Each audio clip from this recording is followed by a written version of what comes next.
Jared was home for Valentine's Day without a date or party for the first time since he was 16. Expecting to spend this day with his beloved wife, he made a reservation at a small restaurant several months in advance.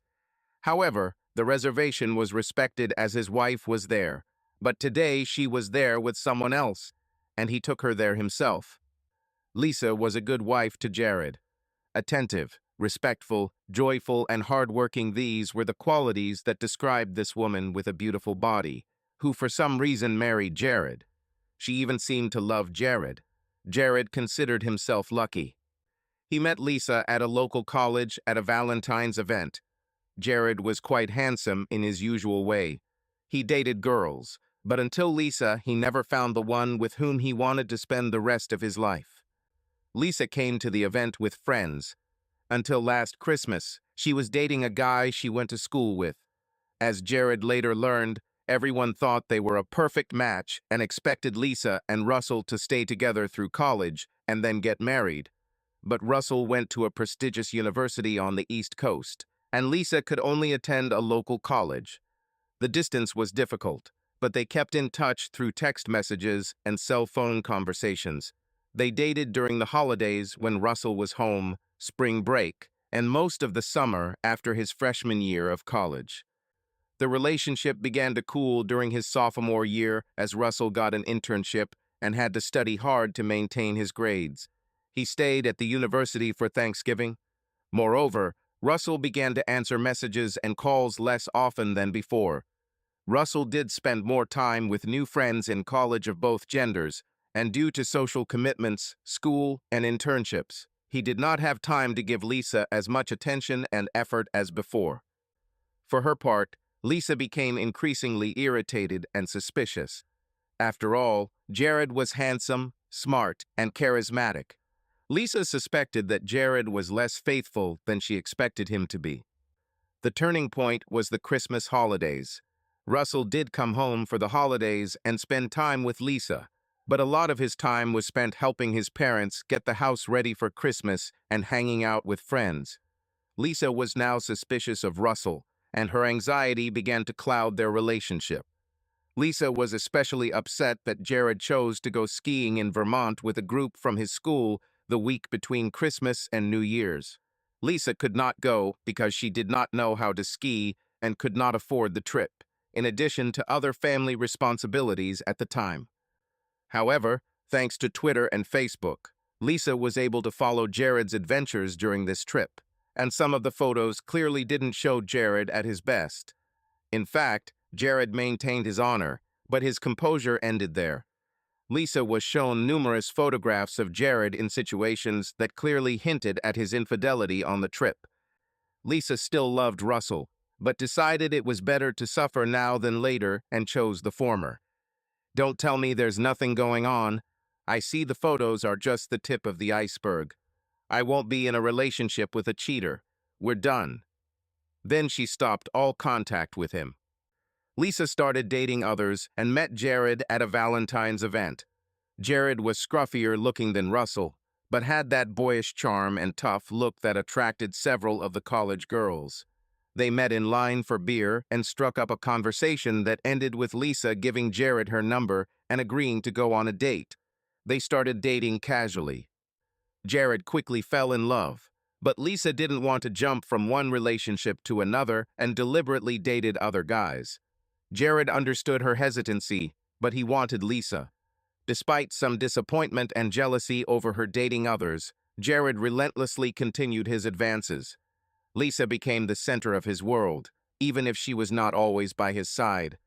Jared's friends commented that Jared was like a little puppy infatuated with Lisa. The following Valentine's Day, Jared took Lisa out to a nice dinner and discreetly asked if they could be an exclusive couple. Jared was already attached to Lisa, so he asked her to commit to him and stop dating others. Lisa refused to promise that she would never go on a date with someone else again. Look, I like you, Jared, and I really do, but I need to be sure. Let's give it another year. Please. Lisa really liked Jared and loved spending time with him, but she couldn't overcome the feeling that Russell took up too much space in her heart to leave room for Jared. Lisa did respond to other guys' advances, but never dated anyone more than once because none of them were on par with Jared or Russell. In addition, Lisa and her friends considered Jared a smart find. Lisa's mom also loved Jared very much and thought Lisa had struck gold. She always invited them to any meal that could fit into their schedules, all the while hinting at how long wedding planning took. But although Jared regularly declared his love, Lisa simply responded with "I know" or "me too." The following Valentine's Day, Jared expressed his love and commitment to Lisa on one knee and gave her a stunning diamond ring. Lisa immediately accepted it. Lisa's analytical mind has long realized that Jared meets all her requirements for a husband. Jared was relatively handsome, charming, hardworking, mature, and offered financial stability through a good job at a large company that he liked. They got along well and rarely quarreled. Both Lisa and Jared shared each other's interests, including sex, which they both enjoyed. What more could you ask for, Lisa thought. Even if she still had feelings for Russell, Lisa decided that she also loved, or at least could learn to love, Jared. She wasn't going to risk letting Jared enter the free market with his assets. Lisa and Jared got married the summer after she graduated from university. With Jared already working and Lisa finding a job in an entry-level position, they bought a house and started their family life. They were a beautiful couple, witty and outgoing, with good friends. Although they were occasionally spotted individually, both would be shocked at the thought of moving outside the confines of their marriage. They were very supportive of each other, and both felt that each would be there for the other. However, Jared's love for Lisa was more passionate than Lisa's feelings in return. Jared didn't show his emotions openly, but he was a little hurt that his beautiful and devoted companion never expressed her love for him as strongly or passionately as he did for her. In their third year of marriage, they attended a barbecue with some of Lisa's friends from high school. As usual, the couple alternated between spending time together and spending time with each other separately. At that party, after they split up, Jared noticed that he hadn't seen Lisa in a long time. He eventually found her sitting on a bench on the front porch with a man Jared didn't recognize, but with whom Lisa was having an intense conversation. He decided not to get involved, but after half an hour, without seeing Lisa, he returned to the front porch, where Lisa and the same man were still talking. As Jared approached, Lisa noticed him and stood up. "Honey, guess who's coming to dinner? It's Russell." "Russell, this is my husband, Jared." As they shook hands, Lisa explained that Russell had convinced his company to open an office in his hometown, and he had returned to develop the office. "It was so unexpected to meet Russell. So much time has passed and so much water has passed under the bridge," Russell added. "Yes, a lot has changed, but a lot has remained the same. Jared, congratulations on winning the golden ticket. Lisa is one of a kind." With that, Russell walked away while Jared and Lisa returned to the barbecue, holding hands but not saying a word. They continued to chat and enjoy the party until people began to leave. In the car, Jared finally asked, "I think you had a lot to talk about." "Yes, Russell and I were close, and we haven't parted as friends. It's time to bury the hatchet." "So you buried it?" "What are you talking about?" "Oh, burying the axe." "Yes, of course," answered Lisa, looking straight ahead. Jared felt the siren starting to sound in his head. Did he say something to the effect that he hasn't been with anyone since then because he couldn't replace you? Should I be worried? He said that, although I'm not sure I believed him. But to your other question, no, honey, you have nothing to worry about. After a pause, she added, "You are my husband and a good husband. You treat me like a queen and are always there for me. I will never leave you." Lisa then placed her hand on Jared's thigh and continued, "Just take us home and to our bed, where I'll show you how committed I am to you." The evening ended with casual sex, although Jared wondered in the silence if Lisa was thinking about him or Russell as she pressed herself against him. Over the next few months, there were several occasions when Lisa found herself at parties or other events where Russell was present. Sometimes when Jared was around, sometimes when he wasn't. Lisa and Russell sometimes hugged hello or goodbye and occasionally touched each other's hands while talking, but there were no signs or anything that failed the spouse test. Jared remained calm. When the new year came, they were at a New Year's party, and Russell was there too. At midnight, Jared and Lisa kissed each other and then started talking to everyone else, and everyone was drunk, hugging and kissing on the cheeks. Lisa and Russell then met and hugged before kissing on the lips. But then they separated and continued to communicate with others. Jared was a little upset, and on the way home he asked, "Maybe I'm too sensitive, but I haven't kissed any woman on the lips. Kissing Russell on the lips while hugging is something I didn't expect. It was in public and in front of me, so it's not cheating. But it seems that this is beyond the bounds of what is permitted." Lisa looked at Jared with a look of shock and annoyance on her face. "I'm sorry if it hurts you, darling, but it was just a New Year's greeting between friends, nothing more. You don't have to worry about it. Sometimes a kiss is just a kiss. Please don't make it more than it is." Lisa leaned over and kissed his cheek as Jared continued to stare at the road. Arriving home, Jared and Lisa started the new year with the best sex they'd had in a long time. Jared noticed that Lisa was more energetic than usual, and for the first time, Lisa moaned, "I love you," when they made love. Jared was pleasantly surprised, but then began to wonder if Lisa was expressing her love to soften the impact of kissing Russell, or perhaps Lisa was thinking about Russell when she said those words. Over the next few days, the kiss was forgotten because Jared didn't want such a potentially ambiguous event to overshadow his relationship with the woman he truly loved. Jared remained calm and confident in his marriage. Soon Valentine's Day arrived, which was a big event for Jared and Lisa. On this day, they met for the first time, and on this day Jared proposed to her. So Jared made a reservation for a romantic dinner on Valentine's Day. This comfort was shattered later in January. That day, Lisa was working from home and Jared was on the road. Instead of returning to the office after the trip, Jared decided to come home early. The garage door was open, so he entered the house, where he heard Lisa talking loudly on the phone to someone. Jared couldn't help but overhear Lisa's side of the conversation, and it hit him like lightning. "I know, but I can't meet you for lunch or a walk or anywhere where we'll be alone. I'm sorry, but as much as I'd like to, I can't." Jared couldn't hear the other side of the conversation, but after a pause, Lisa continued, "You don't understand. Meeting alone would be suicide. We may not plan on it, but your hand will accidentally touch mine or we'll hug, and I can't trust you either. We won't take it to ourselves that we won't move on to the next step, and the next, and the next." Another pause. "It's because we love each other that we can't date. Even if we avoid touching, there will be emotional intimacy between us, and that's cheating even if we don't go any further, and I'm not sure we could have avoided it. As soon as we start."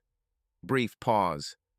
"It's best for both of us if we just avoid each other and avoid the pain of seeing each other so close and yet so far away." Another short pause. "Yes, I said I still love you and always have.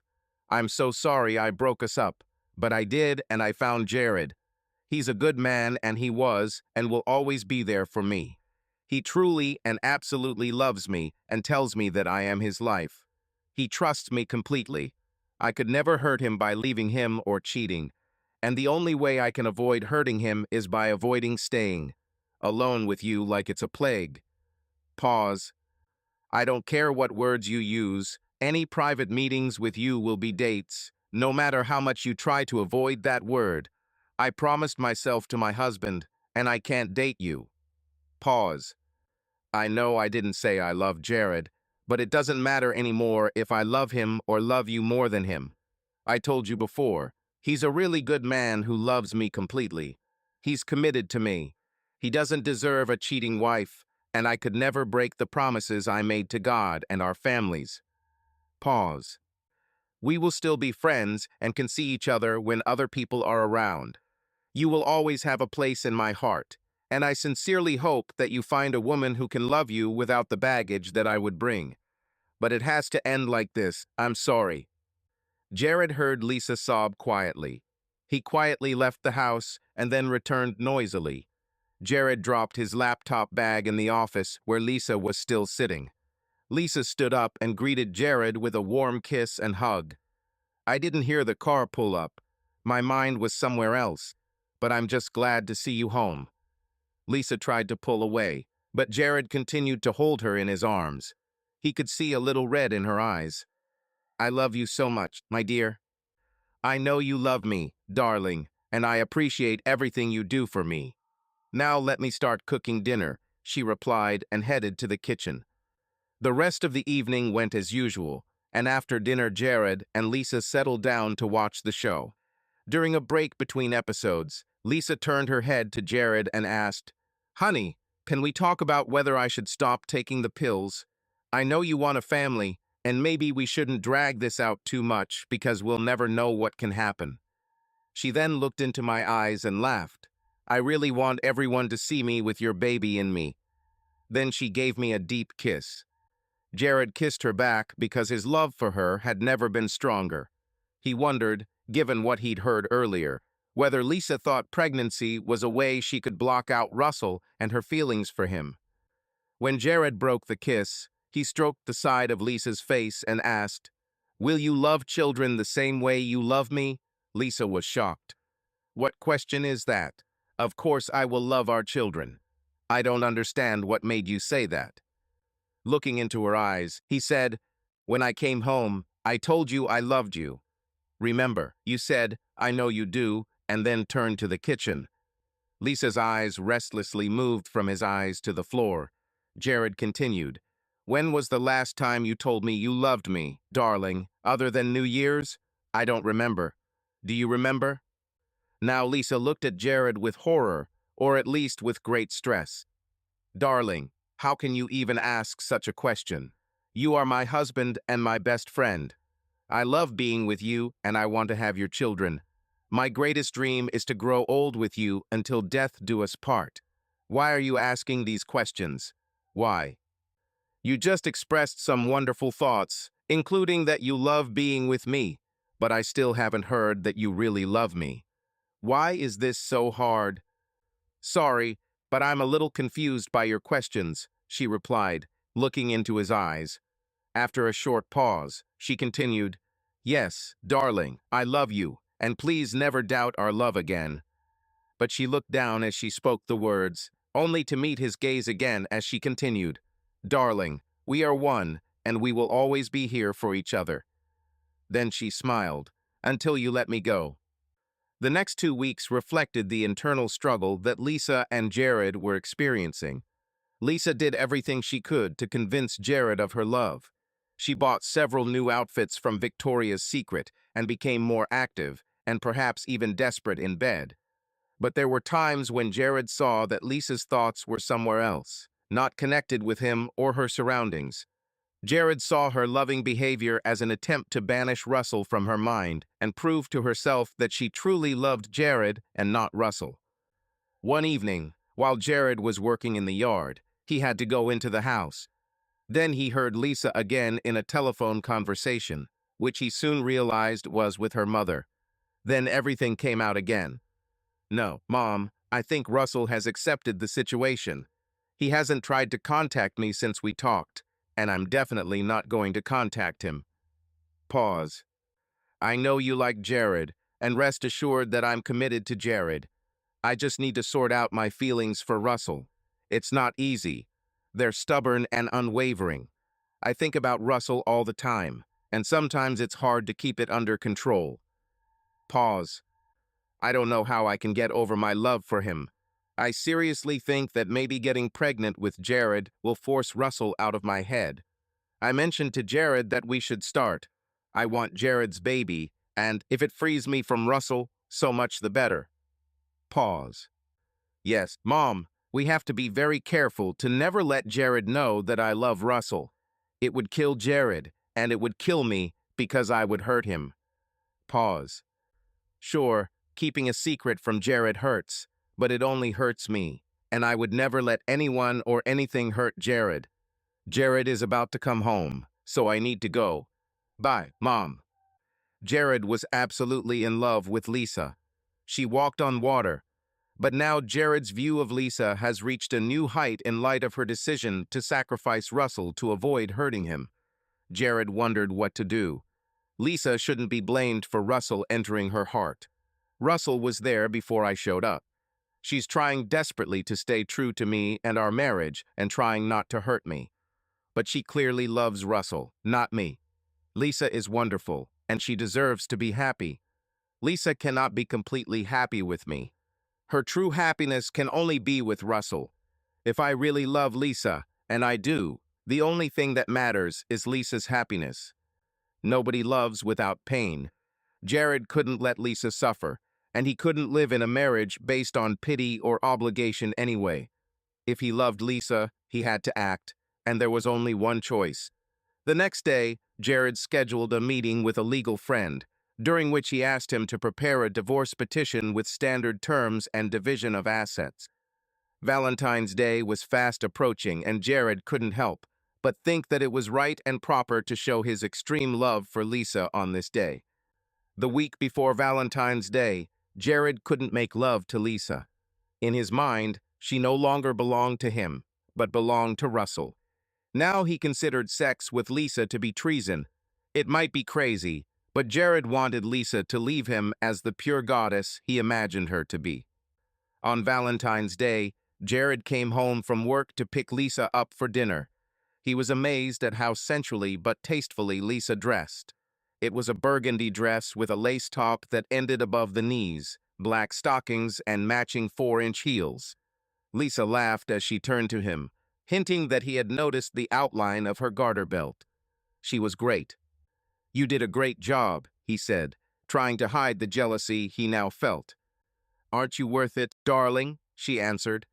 Then, whispering insidiously in his ear, she added, "But wait until you see what's underneath for you, my loving husband." Jared smiled sadly because Lisa had no way of knowing that he wouldn't be the man to undress this beautiful woman tonight, and another man would reveal Lisa's secret. "We better get going," he said as they got into the car. Lisa chatted on the road, happy and looking forward to another pleasant evening with her husband, while Jared quietly reflected that this might be the last time he would take her. Jared couldn't carry on a conversation. He just listened to Lisa speak that golden voice that he would never hear again. When they entered the restaurant, Jared put his arm around Lisa's waist for what he thought was the last time. "Lisa, Valentine's Day is a celebration of love, and on this day of love, there is only one gift I can offer you that will even come close to demonstrating the love that every molecule in my body feels for you. I know, and that will be my last gift to you." Jared looked around the room and saw him Russell, sitting alone at a table for two. Jared had called Lisa's mom the day before and, through many tears, convinced her to act as a mediator to get Russell here. Lisa also saw him and covered her mouth with her hands in horror. Jared still held Lisa by the waist, from which he gently guided, perhaps pushed, the stunned Lisa towards the table. Russell stood up slowly, perhaps still not fully aware of the event in which he had participated. Lisa collapsed rather than sat on the chair. Jared took an envelope out of his pocket and placed it on the table. "Lisa, the contents of this envelope will provide the happiness you deserve." Then, turning to Russell, I said, "I trust Lisa's well-being to you. Don't let me down. I'll leave Lisa's overnight bag at the entrance. Good luck." With that, Jared quickly turned around before his tears became visible and walked away. On February 15, Jared woke up without Lisa by his side. After leaving the restaurant, he returned to the car and brought back Lisa's overnight bag. When he walked in, he saw Russell and Lisa holding hands at the table and looking like real lovers. He returned home and sat quietly in his chair. Maybe Lisa will return home unexpectedly or call. But the door never opened, and there was no call from Lisa. The only call came from Lisa's mom, who wanted to find out what happened and then console him. She was crying about the event Jared asked her to organize. Lisa's mom praised Jared for his love for his daughter, asked him to stay in touch, and assured him that she would protect him if anyone asked why Lisa left him. Jared's brain was still a mess. He already missed her sweet smile, laughter, just talking. In fact, Jared seemed to desire Lisa even more, which is understandable since the most intense longings are often for objects we cannot have. That's enough, his brain told him. She has gone to a better world. Accept it and move on. Jared wasn't going to be sad or cry or throw up. He was not a weakling, and a man should look forward. He remembered the lines from Emily Dickinson's poem, A Parting. Parting is all we know about heaven, and everything we need to know about hell. Lisa was in a trance when Jared directed her to Russell, sitting at a table for two. Suddenly, she found herself sitting on a chair. Jared handed her the envelope, wished Russell luck, turned his back, and walked away. Completely stunned, she opened the envelope and saw the executed divorce petition with a short note, "The last gift to my beloved. Thank you for the wonderful years that I will always keep in my heart." A minute of silence passed as they looked at each other. Lisa imagined herself in an episode of The Twilight Zone. She began to tremble, but Russell took her hands in his. "I've been thinking about you since you broke up with me," he said quietly. "I never dreamed that this would happen, but here we are together again and forever." Russell then explained the little bit he had learned from Lisa's mother. But the bottom line was that Jared willingly gave up Lisa in favor of Russell so they could pursue their dreams. Lisa wanted to talk to Jared. She wanted to thank him and tell him what a wonderful person he was, apologize for everything. Collecting her thoughts, she rushed outside to catch up with Jared before he drove off. But it was too late. His car has already left. Disappointed that she didn't catch Jared in time, Lisa decided she could talk to Jared later. But for now, she returned to the table to enjoy the start of her new life with the man Lisa had always considered her true love. Her passion for Russell soon overtook her thoughts of Jared. Their first kiss at the table was short but intimate. They were finally together. Before dinner ended, Russell and Lisa were discussing how long the divorce would take so they could set a date for their wedding. After dinner, Russell took Lisa to his house. As soon as they crossed the threshold, they kissed passionately before Russell led Lisa into his bedroom. Lisa slowly undressed, dropping the dress that was intended for Jared to the floor. Lisa was trembling with anticipation.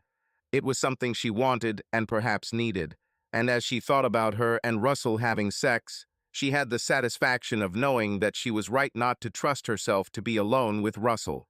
But it wasn't cheating now, because Jared had put her here for that purpose. The break gave Lisa the opportunity to reflect on her luck. Lisa did not cheat, but still felt like a slutty woman. She was still married, but tonight she was enjoying herself in bed with another man other than her husband. Even though this was her husband's action, she still felt strange. Another man was in her bed. It was fantastic and exactly what Lisa wanted. Yes, thought Lisa, my husband loved me so much that he sacrificed himself for my happiness. But then Lisa began to worry, who is Jared with now? Or is he alone at home? And is everything okay with him? Is he suffering? Her happiness suddenly seemed less important. Lisa herself couldn't understand why, but being grateful for the best sex of her life. Her thoughts were now not about Russell, where biology and brain should have been, but about Jared. Before Lisa could come to any conclusion from her thoughts, Russell returned and they hugged and kissed.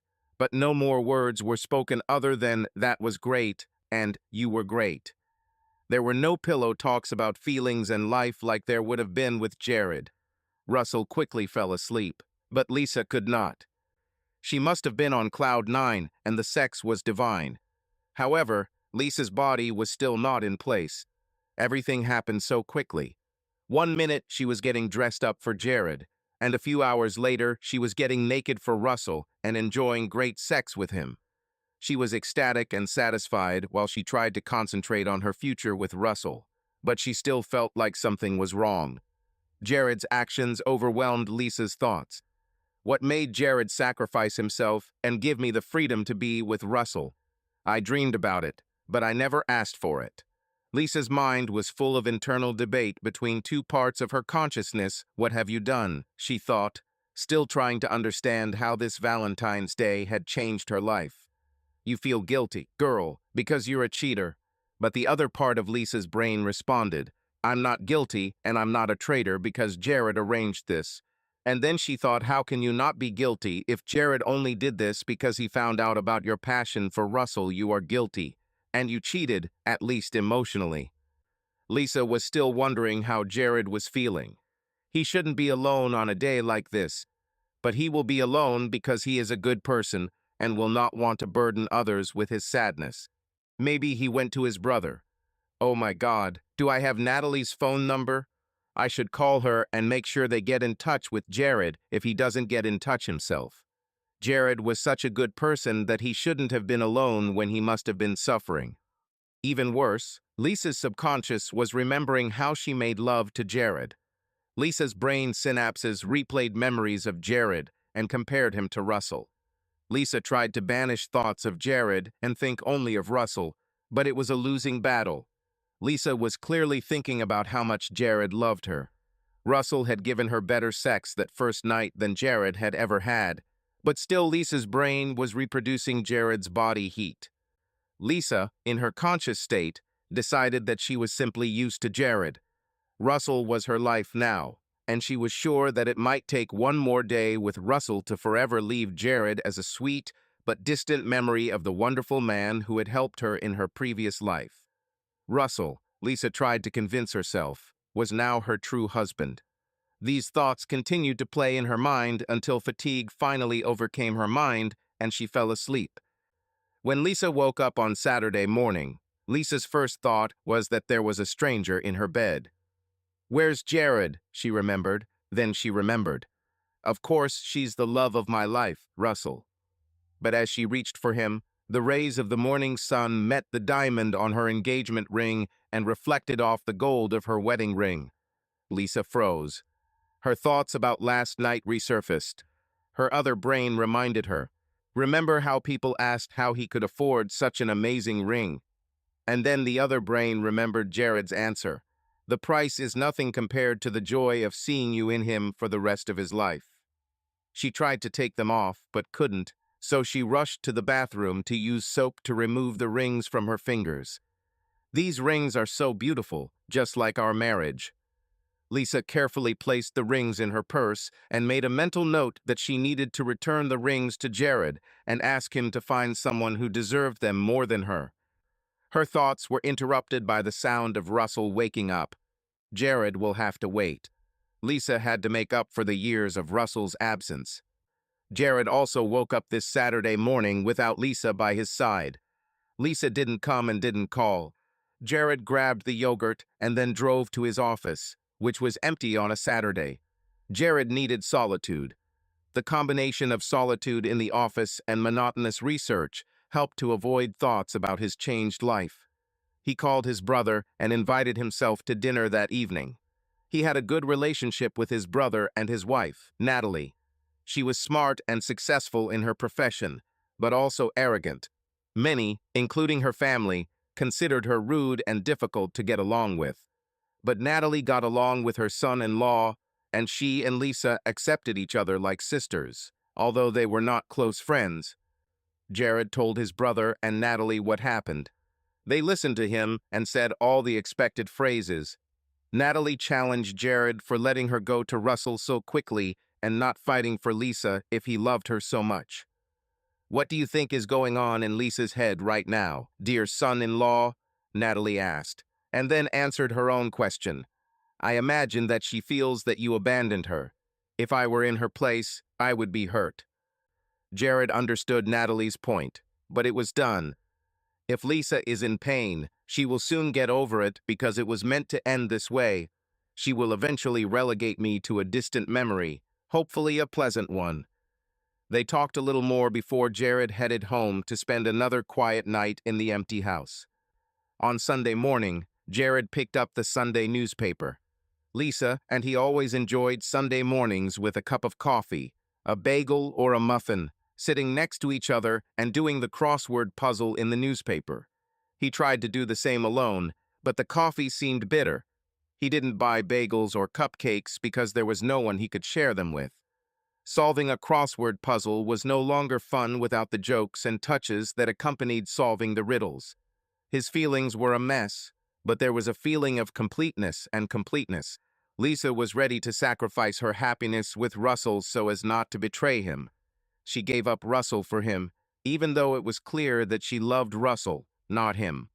The right thing to do would be for Jared to respond in kind. He was sure that he had done the right thing. After attending a church service, Jared went for a long run, leaving his cell phone at home. Returning, he saw a missed call and a voice message from Lisa. Her message surprised him. "Are you hiding from me? Pick up the phone, you coward.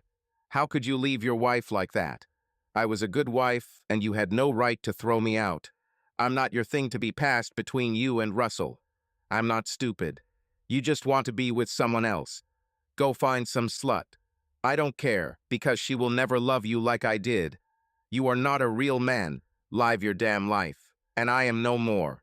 I never want to see your pathetic face. Do you hear me, you worthless person? Go to hell." Jared could hear Lisa crying on the other end of the line before she ended the call. He sat up and stared at the phone, thinking, what the hell happened? What did I do wrong? What did she mean when she said no one would love him the way Lisa did? Lisa never said that loves me. Jared considered calling back, but decided to let the situation cool down and message her later to set up a meeting to talk. He showered and then did the laundry to make sure all of Lisa's things were clean and folded and in her closet so she could pick them up when she came to get her things. The phone rang again, and it was Lisa's mom. "Jared, Russell brought Lisa here. Please come." Lisa really came to her mother to collect the pieces of her shattered life. After Lisa got out of bed and showered on Saturday morning, she and Russell had a late breakfast and went for a walk in the local woods, which was their favorite activity that Lisa also enjoyed with Jared. Russell and Lisa were holding hands and talking. It was normal, but conversations didn't go as smoothly as when she was hanging out with Jared. They both seemed to feel the need to say something to break the too long silence. During these pauses, Lisa began to think about Jared again. In her mind, holding Russell's hand, she plotted the conversation she could have with Jared if he were here. As they passed a rock covered in lichen to make conversation, Lisa pointed to the rock and commented, "I always like to see the strange things nature does." Russell looked and replied, "Yes, it's really beautiful. It's moss." "It's not moss, it's lichen." "Who cares? They're all just plants." Lisa didn't answer, but she remembered a conversation with Jared when she also pointed out a rock like this. "Jared, look at that beautiful lichen on the rocks. I like those plants." Mosses are plants. Lichens are not plants, but a symbiosis of fungi and algae that live together, dear. The algae cells provide food for the fungi, and the fungi protect the algae from drying out and being damaged by the sun, Jared explained. Jared is so smart, Lisa thought. It's always interesting to be with him because he knows so much. She remembered the saying, "Live in the present and make it so beautiful that it is worth remembering." But the present still included Jared. I need to talk to Jared. But what can I say? Will I tell him that I miss him, that I think about us making love? No, this can't be right. I'm with Russell, the man I've always loved. After the hike, the couple ended up in a pub. Over a couple of beers, they talked about Jared and his unilateral decision to let them have the life they wanted together. Lisa opined that Jared's action was typical of him at his best. Russell's answer hit Lisa like a board to the head. If Jared loved you so much, why wasn't he man enough to fight for you? Now Lisa had another thought, darkening her mind even more. Why did Jared give up so quickly and not fight for her? Her mind was confused as her brain jumped between conflicting thoughts. Jared loved me so much that he offered himself as a sacrifice for my happiness. And if Jared really loved me, he would never let me go. And if he didn't let me go because he loved me, that would prove that he doesn't love me because he would leave me unhappy. And I wonder how Jared spends his time. what he did yesterday, what he does today. Is he suffering or is he feeling good? Lisa prepared dinner. Lisa noticed that Jared knew his way around the kitchen, and they often cooked together. She didn't know if Russell knew how to do anything because he never offered to help in the kitchen. After dinner, they made love again. Lisa wanted to confirm that she belonged to Russell. They kissed. She still couldn't help but think about Jared.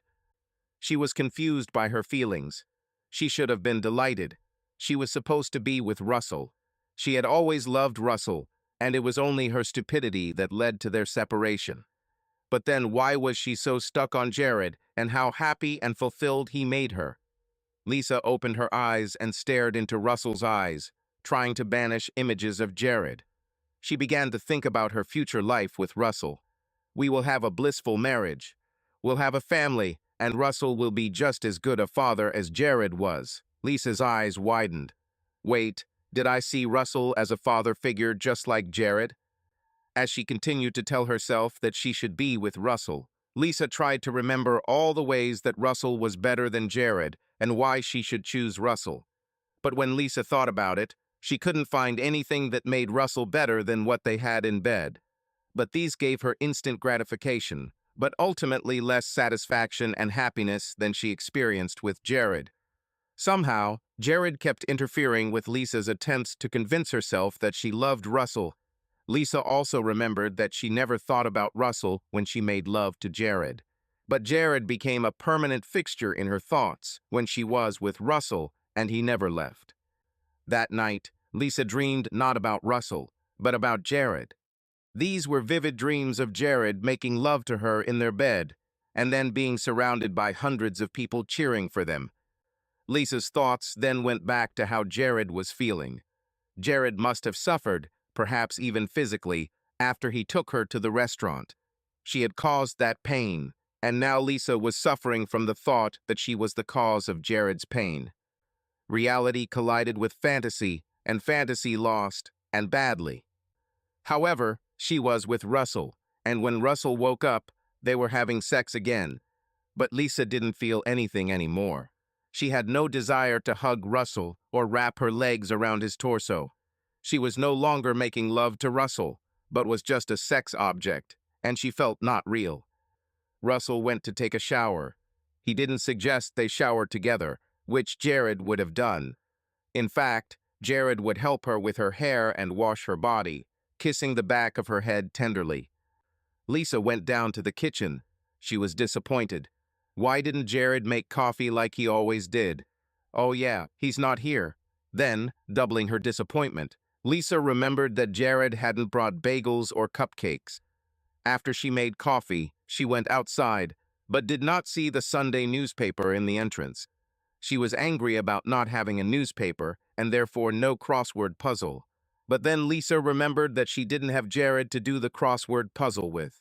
She loved the Sunday mornings when they would faithfully open the newspaper to the crossword puzzle page and enjoy the loving banter as they solved the puzzle together.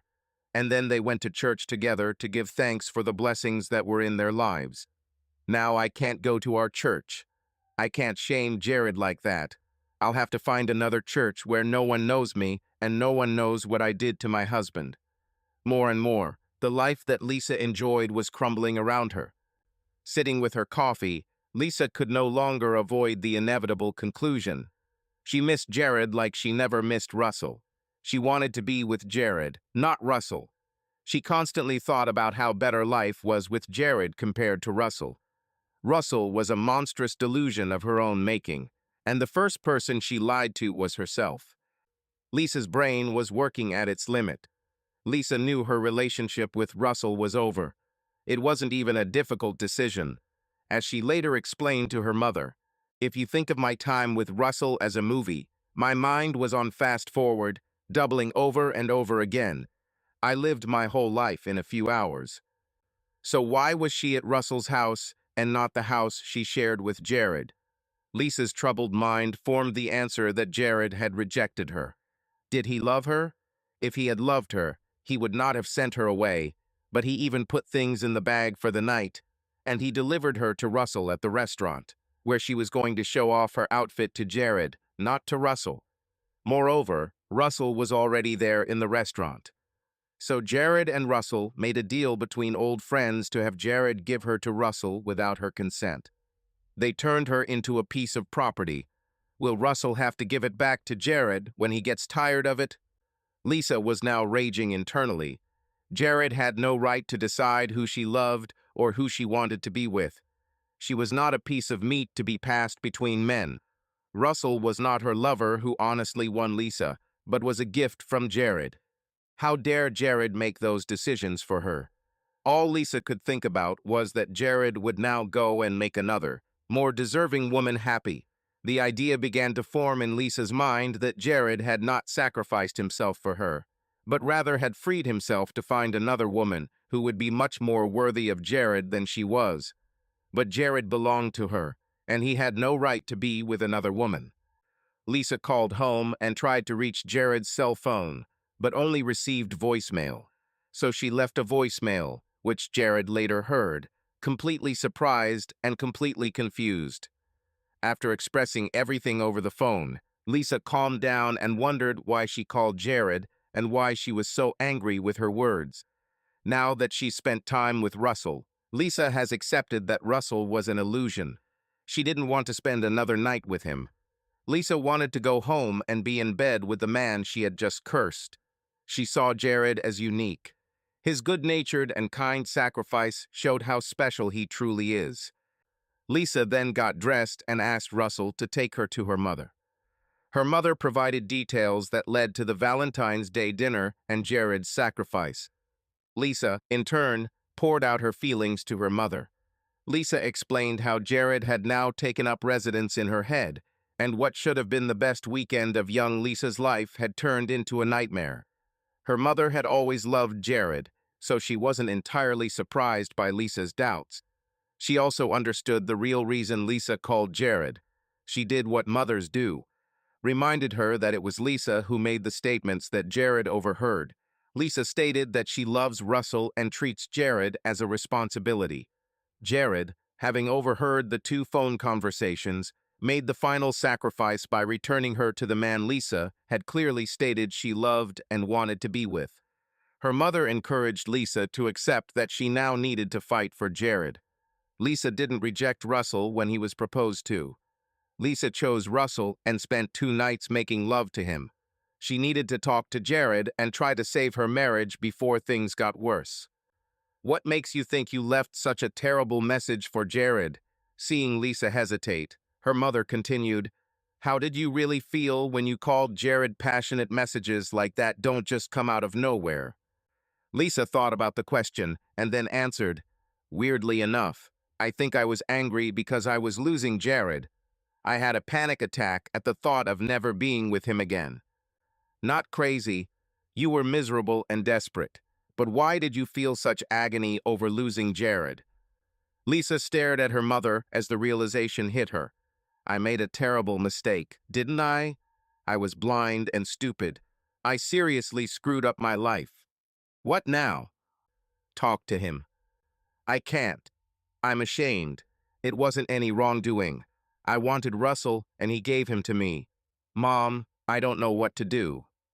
After a moment of silence, Lisa added, "He loves you. Mom, can you talk to him, please?" "I'll talk to him, but only to invite him here. After that, it's all up to you." Then she called Jared. When Jared arrived at Lisa's mother's house, Lisa was sitting on the couch, looking miserable and scared. Jared took the chair opposite Lisa. Lisa's mother left, saying she needed to go for a walk. Several minutes passed in silence before either of them could say anything. Lisa then stood up and knelt in front of Jared, spreading his knees apart as she placed her hands on his hips. Raising her head, she stared into his eyes.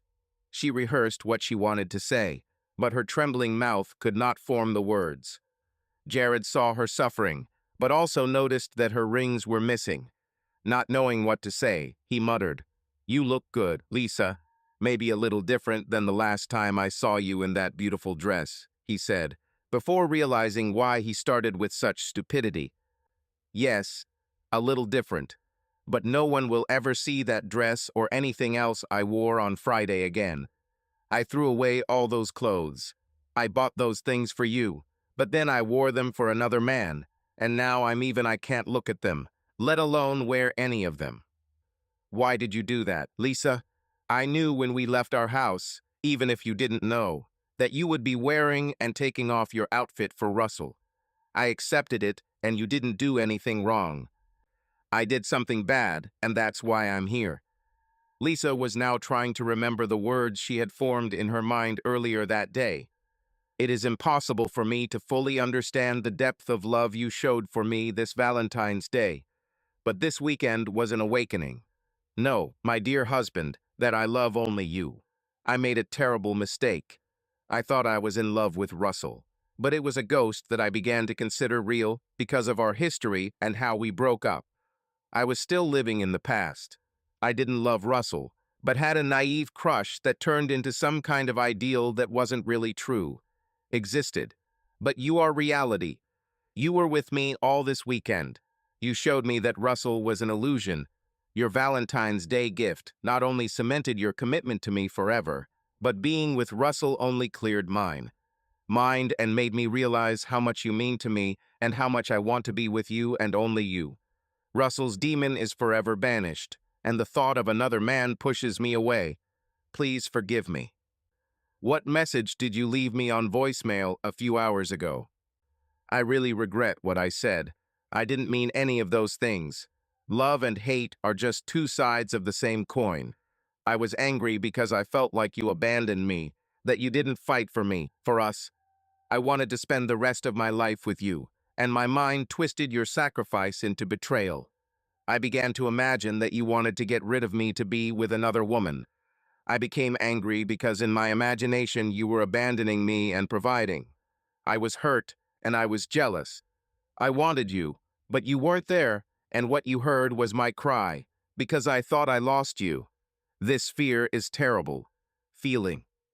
I didn't fight because I thought I had already fought for your love and lost. It's crazy to do the same thing expecting a different result, and I hoped I wasn't going crazy. Fighting a losing battle can only bring more pain. I gave you the last of my love.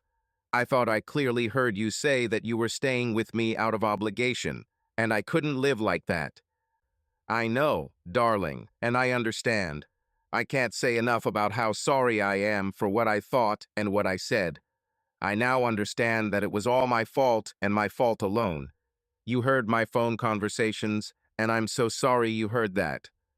Lisa, you told Russell and your mother that you were staying with me out of duty or pity, and I couldn't live like that. I know you heard it, but in my heart I now know that it was not my duty as a wife that stopped me from cheating or divorce, but my desire to be your loving and faithful wife. If I did not realize or say this before, darling, I love and adore you. Even if I'm bored, I'm sorry I said life with you was boring. It's not. It's predictable and repetitive, but it's predictable because we plan it that way, and it's repetitive because we like it. I liked our boring life. I'm ready. Try anything you want if we do it together. The only thing I ask of you is that you love me the same way you showed your love this weekend. I want to be one with you. Jared put his arm around Lisa's shoulders, and together they moved to sit next to each other on the couch. Jared still had some images in his head, and nothing could be worse than what he imagined. So he decided to face his worst ideas, and hopefully the reality would be better than his imagination. It's really not a big deal, but did you use a condom with Russell? He asked, hoping that perhaps Russell and Lisa weren't trusting enough of each other. Lisa looked down before raising her head again. It was meant to be with him forever. I'm sorry for the extra pain it brings, but I have to be honest with you. The answer is no, there was no condom. Lisa looked down, afraid to look up and see the pain her honesty must have caused. Was it good? Lisa began to sob. Why are you asking this? I'm already suffering, and I don't want to hurt you. It will help if I know and don't imagine anything. We need to work things out to complete this. I don't know why you need this torture, but if you must know, and I must tell the truth, it was very good. Then, sensing that the truth was hurting Jared, Lisa added, "But it didn't go better than with you, honey. I promise you that by the end, I was thinking about you and how I held you tight. The best sex is just a bitter memory. It was good at the time, but it didn't stay with me. You are my husband, and we make love. It's mature and it's real. It stays with me for days afterwards. My memory about Russell, it's not sex, but the painful feeling that I betrayed the only person I love. Being with Russell was exciting and enjoyable, but ultimately it was a disappointment. I never want to experience the emptiness and pain that was my time again, without you."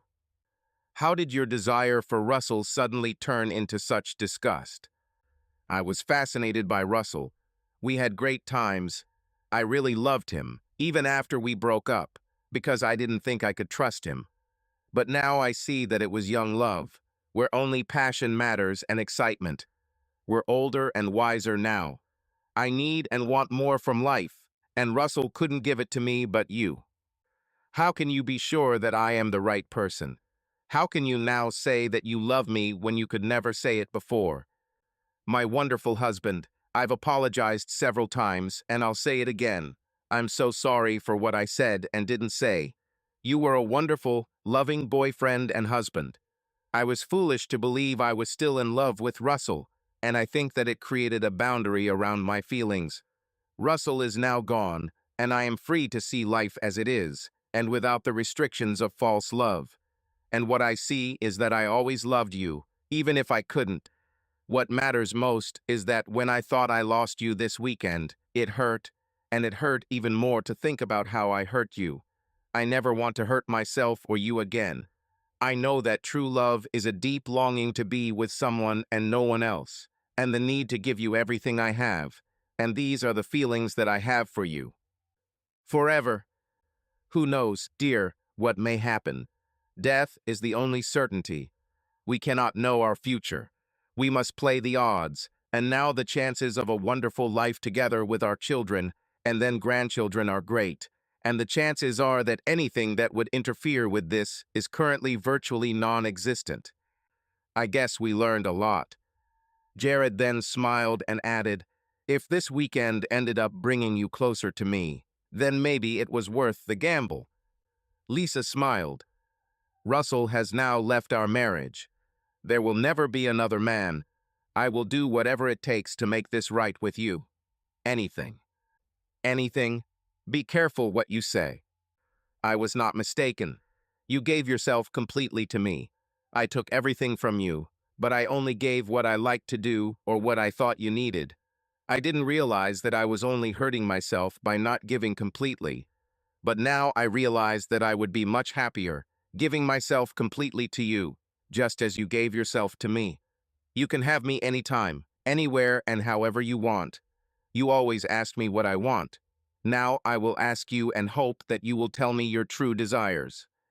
Russell thought about his answer as Lisa added, "I also know that I had sex with another man outside of marriage.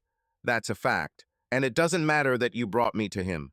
So, as you showed your love for me, as my final act of repentance and expression of my devotion to you, I am giving you a permanent pass. I hope you never use it because it will cause me indescribable pain, but you were willing to bear the pain of me being with someone else. And if you decide to accept the pass, I will gladly endure the same pain you experienced. I can't believe anyone could replace you, my dear. I can only hope that your love for me remains strong enough for us to get through this Valentine's Day." Jared looked into her hopeful eyes. Damn it, life isn't perfect. Lisa matured in a fundamental sense this weekend. He and Lisa were strong and could handle the truth. They did not have to live in the past, but could live in the present. Lisa took out the rings from her purse that she had taken off the day before. "Will you put these rings back on my hand? Will you take me back?" Jared placed the rings on the fourth finger of Lisa's hand. Then, cupping Lisa's face, still wet from her tears, in his hands, he stood up, lifting Lisa up with him. He kissed her softly on the lips and took her hand to lead her to the car and home to confirm their marriage. Subscribe to our channel so that your love doesn't cheat on you And go ahead and listen to the next story, because this story is nothing compared to the next one. If you're under 18, don't even think click to the next one.